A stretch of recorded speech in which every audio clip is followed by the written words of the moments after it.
Okay, तो चलिए शुरू करते हैं लेक्चर नंबर 3। इस लेक्चर में मैं आपको बताऊंगा रेजिस्टेंस के बारे में। ठीक है, ओम्स लॉ हम नेक्स्ट लेक्चर में देखेंगे। थोड़ा सा मैं आपको आइडिया दूंगा, रेजिस्टेंस के बारे में देख लेते हैं एक बार। ठीक है, रेजिस्टेंस, वोल्ट मीटर और एम मीटर के बारे में देखेंगे। देखो, रेजिस्टेंस सबसे पहले क्या होता है, अगर मैं आपको फिजिकली दिखा दूँ कि रेजिस्टेंस क्या होता है, देखो कुछ ऐसा दिखता है। आई होप आपको दिख रहा होगा। ठीक है, ये इसके दो एंड होते हैं, एक ये एंड है, एक ये वाला एंड है ना। ये हम लोग लैब में बनाते हैं। ठीक है, आपके जो टेलीविज़न सर्किट हो गया, मोबाइल सर्किट हो गया, वो आपको इसमें दिखेगा, है ना। इसके ऊपर रिंग्स दिख रही होंगी। ठीक है, तो ये दिखता है, मतलब अपने अकॉर्डिंग दिखेगा, ये रिंग्स दिख रही होंगी, है ना। इसकी वैल्यू कैलकुलेट की जाती है और 12th में देखेंगे। तो फिजिकली देखो ऐसा दिखता है भैया रेजिस्टेंस। ठीक है, कुछ इस तरह का दिखेगा, गोल्डन का भी कलर का भी होता है। इनकी वैल्यूज़ आती है मार्केट में, है ना। हज़ार किलो ओम के, मेगा ओम के, बिग नंबर में इनकी वैल्यूज़ आती हैं। अभी कैसे करंट को कंट्रोल करेगा, इसका काम होता है रेजिस्टेंस का कंट्रोल को कम कर देना। कंट्रोल करता है बेसिकली। 4 एम्पेयर की करंट है, सपोज़ मुझे 2 एम्पेयर की चाहिए, तो मैं वहाँ पे कुछ वैल्यू लगा दूंगा तो 2 एम्पेयर की हो जाएगी।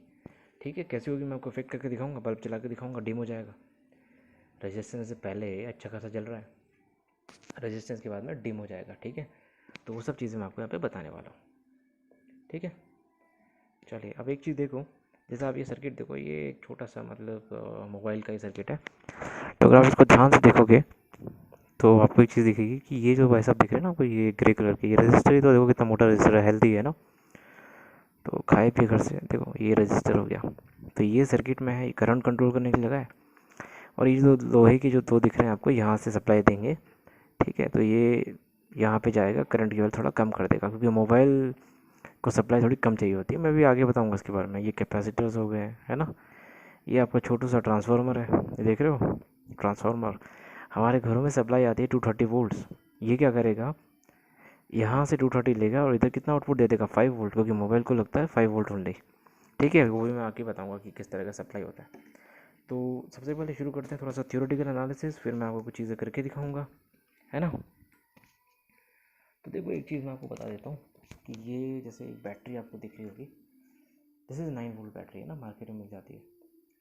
ये जो वायर आप लोग देख रहे हैं, इस कंडक्टर होता है, इसको मैं वायर नहीं बोलूँगा, मैंने आपको बताया था, इसे हम क्या बोलते हैं, कंडक्टर बोलते हैं, मैं पहले ही बता चुका हूँ, है ना। ये 9 वोल्ट की बैटरी है। ठीक है, ये आपका कंडक्टर है, ये रेड कलर का हो गया, ये ब्लैक कलर का हो गया, है ना। ये इसका एक प्लस टर्मिनल है, ये देख सकते हो, प्लस टर्मिनल है, एक नेगेटिव टर्मिनल है। ठीक है, इससे हम लोग अभी कई छोटे छोटे एक्सपेरिमेंट में आपको करके दिखाऊंगा, रेजिस्टेंस लगा करके दिखाऊंगा। ठीक है, तो रेजिस्टेंस बेसिकली क्या करेगा, आपका करंट को कंट्रोल करता है, कम कर देगा, है ना। जैसे आप ये देख रहे हो कि ये डीसी मोटर है। ठीक है, अगर मैं इस डीसी मोटर को कनेक्ट कर देता हूँ, तो देखना ध्यान से, स्टार्ट्स वर्किंग, देखो घूम रहा है कि नहीं, देख सकते हो, है ना, घूम रहा है कि नहीं। ठीक है, अब देखो मैं क्या करने वाला हूँ, मैं एक रजिस्टर लगा देता हूँ सपोज, फिर मैं डिटेल में बताऊँगा व्हाट इज रजिस्टेंस, कैसे काम करता है। ये रजिस्टेंस में कनेक्ट कर देता हूँ। तो चलो भैया रजिस्टेंस को एक टर्मिनल पे जोड़ देता हूँ। तो आओ जरा जोड़ें इसको, ये सारी थ्योरेटिकल एनालिसिस होगी। ठीक है, वो आप समझ जाओगे जब इसको देखोगे। तो देखो बैटरी के साथ जोड़ दिया, दिख रहा होगा ना। बैटरी के साथ जोड़ने के बाद मैं क्या करूँगा, इसको इस बैटरी एक टर्मिनल तो मैं इसको रजिस्टर के साथ कनेक्ट कर दिया हूँ, तो ये मैं इसके साथ कनेक्ट कर देता हूँ कुछ इस तरीके से। ठीक है, देखेंगे कि भैया घूमता है कि नहीं।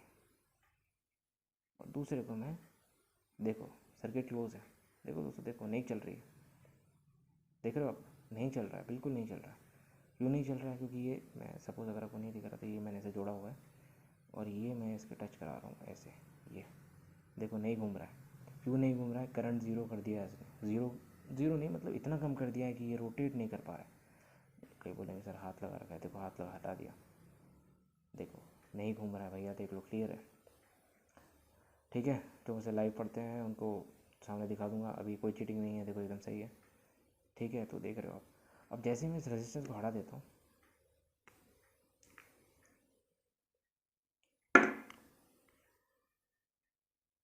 ठीक है, तो जैसे ही मैं इस रेजिस्टेंस को हटाऊँगा, ये घूमना शुरू हो गया, देख रहे हो, दिख रहा है, यस। क्या बात है, रेजिस्टेंस का कुछ रूल समझ में आ रहा है। करंट के फ्लो को क्या करता है, ये कंट्रोल करता है। इसी के बारे में तो आज पढ़ना है। करंट के जो फ्लो है उसको कंट्रोल करेगा, ठीक है। चलिए कुछ आज पहले थोड़ा एक्सपेरिमेंटल बातें कर रहे हैं, फिर हम लोग थ्योरेटिकल पे आएंगे। वहाँ पे आपको और समझ में आएगा डिटेल में कि क्या होता है क्या नहीं होता है ये, ठीक है ना। तो आपको ये चीज़ समझ में आई होगी। अब जैसे देखो, मैं आपको एक चीज़ और दिखाता हूँ जो होता है वोल्ट मीटर। मेरे पास वोल्ट मीटर तो नहीं है, लेकिन मैं बताऊँगा कि वो क्या चीज़ है। एक सेकेंड रुकना, मैं अभी आता हूँ।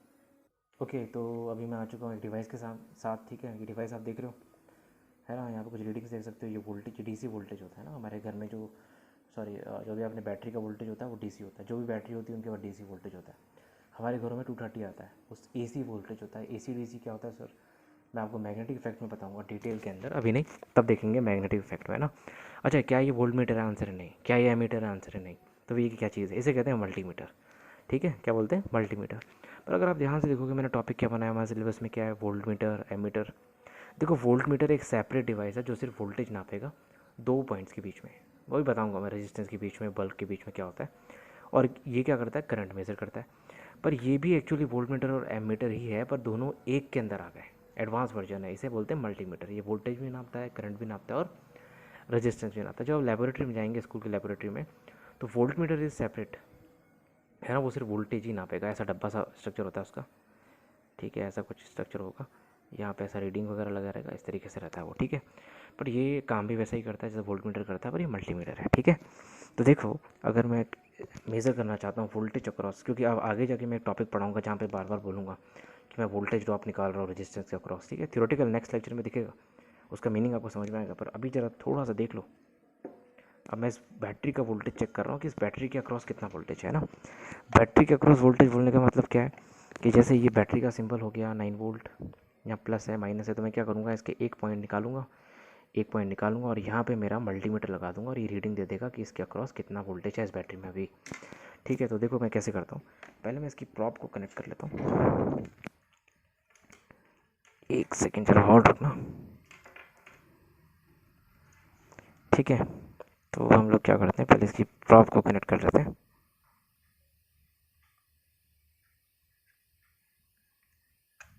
ठीक है।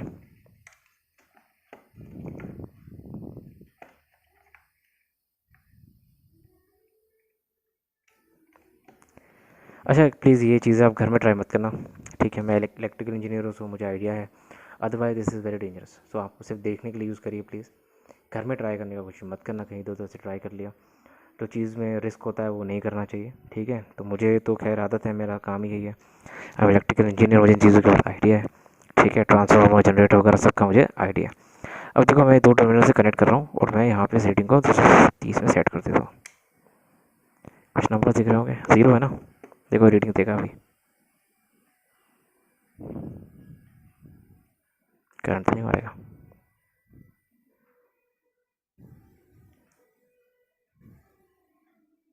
कुछ रीडिंग दे रहा क्या, अरे मैंने कहीं पे कनेक्शन तो मिस नहीं कर दिया। एक सेकेंड रुको, ये तो लूज हो गया, देखते हैं। ठीक है, इनिशियली 0 रीडिंग है ना, ठीक है, गुड।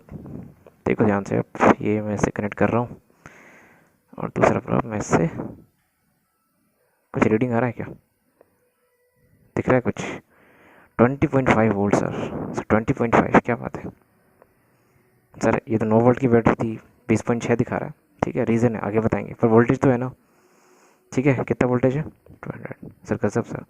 दोस्तों, ये जो वोल्टेज है ये एसी नाप लिया है हमने, ये डीसी का वोल्टेज है। रीडिंग हमको इधर बदलनी पड़ेगी, ऐसे, इसलिए गड़बड़ हो गई है। ये डीसी है, ये एसी है, बैटरी के अंदर वोल्टेज ये होता है, ठीक है। चलो आप नाप लेते हैं। अब देखो कितना दिखा रहा है, 9.6। नहीं, रीडिंग कम हो रही है, ठीक है। 3.1 वोल्टेज है ना। इतना कम इसलिए आ रहा है क्योंकि इस प्रॉप का रेजिस्टेंस भी ऐड हो गया है, उससे वोल्टेज ड्रॉप हुआ है। नेक्स्ट चैप्टर में देखेंगे क्या होता है क्या नहीं। तो आप देख पा रहे हो 3 वोल्ट बचा है इस बैटरी के अंदर। मार्केट में 9 वोल्ट आता है, लेकिन मैं बॉटन से यूज़ कर रहा हूँ तो वोल्टेज क्या हो गया, ठीक है, कंज्यूम होता गया बहुत डिवाइसेस में। तो इस तरीके से आप मेज़र करते हो, दो टर्मिनल के अंदर ज्वाइन करना है बस, है ना। बाकी मैं सर्किट में आपको हर चीज़ बताते चलूँगा, ठीक है, कैसे क्या काम हो रहा है। ओके, तो अभी आपको थोड़ा इंट्रोडक्शन देना था इस डिवाइस का कि रेजिस्टेंस क्या होता है। इस रेजिस्टेंस को ध्यान रखना, मैं अभी डिस्कस करूँगा। इस लेक्चर में। ठीक है, तो मिलते हैं नेक्स्ट लेक्चर में, जिसमें हम लोग बात करेंगे थ्योरेटिकली क्या रेजिस्टेंस होता है, कैसे ये पिक्चर में आता है। ठीक है, पूरा डिटेल एनालिसिस हम करने वाले हैं रेजिस्टेंस के ऊपर। Thank you so much for watching.